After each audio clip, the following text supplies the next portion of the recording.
శ్రీ పరాభవనామ సంవత్సరంలో ధనుస్సు రాశి వారికి ఎలా ఉందో తెలుసుకుంటాం. ధనుసు రాశి మిత్రులారా, మీకు ఉగాది శుభాకాంక్షలు. ఆదాయం 14, వ్యయం 11, రాజపూజ్యం 5, అవమానం 6. ఒక రకంగా మిశ్రమంగా కూడా చెప్పుకోవచ్చు. శ్రీ పరాభవనామ సంవత్సరంలో ధనుసు రాశి వారికి జాగ్రత్తగా ముందు సాగాల్సినటువంటి సంవత్సరం. అన్ని రంగాల వారు ఫస్ట్ మీ ఆరోగ్యాన్ని జాగ్రత్తగా చూసుకోండి. ఫస్ట్ వాహనం నడిపేటప్పుడు జాగ్రత్త. ఎందుకు గురుగారు కొత్త సంవత్సరంలో పంచాంగ శ్రవణం విని జాతకం తెలుసుకుంటే, అవును కదా అర్ధాష్టమ శని నడుస్తుంది కదా, కాస్త జాగ్రత్తగా ఉండాల్సిందే కదా. ఒక 2 గ్రహాలు బాగాలేదు, మిగతా కూడా కొంచెం అనుకూలంగా ఉంది, కొంచెం జాగ్రత్తగా ఉండాల్సిందే. దానివల్ల ఏదో ఊహించుకోకుండా ఏమో అపోహ జరిగిపోతుందని జాగ్రత్తగా ఉండాలని చెప్పాను, అంతే. దాని మీరు ఊహించుకోకండి ఎక్కువగా. ఈ సంవత్సరం నుంచి మంచి అవకాశాలు పోస్ట్ ఆఫ్ ఇయర్ జూన్ తర్వాత మంచి అవకాశాలు రావుతున్నాయి. శని భగవానుడు ఈ సంవత్సరం ఎక్కడ ఉన్నాడు? మీనరాశిలో శని 4వ స్థానంలో సంచరిస్తున్నాడు. అందుకే అర్ధ అష్టమం, 4 అంటే అర్ధాష్టమంలో ఉన్నాడు.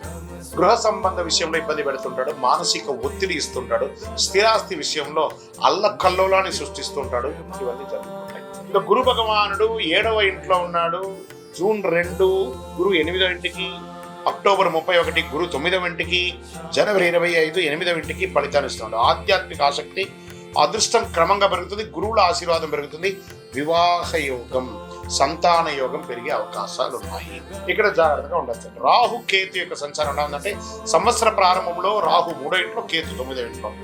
డిసెంబర్ 6 రాహు 2వ ఇంట్లో, కేతు 8వ ఇంట్లో.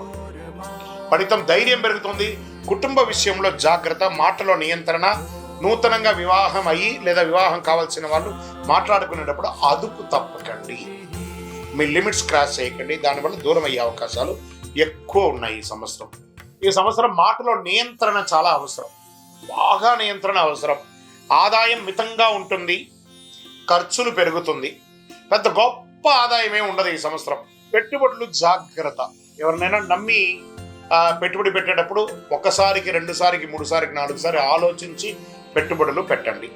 ఉద్యోగ విషయంలో అసాంఘికమైనటువంటి కార్యక్రమాలకి పాల్పడకండి. ప్రభుత్వ ఉద్యోగంలో మీ ఉద్యోగం కూడా పోయే అవకాశాలు ఉన్నాయి. అసాంఘికం అంటే అర్థమైంది, మీరే దాన్ని అర్థం చేసుకోండి. ఏ రకంగా అంటే ఆ రకంగా తీసుకోండి.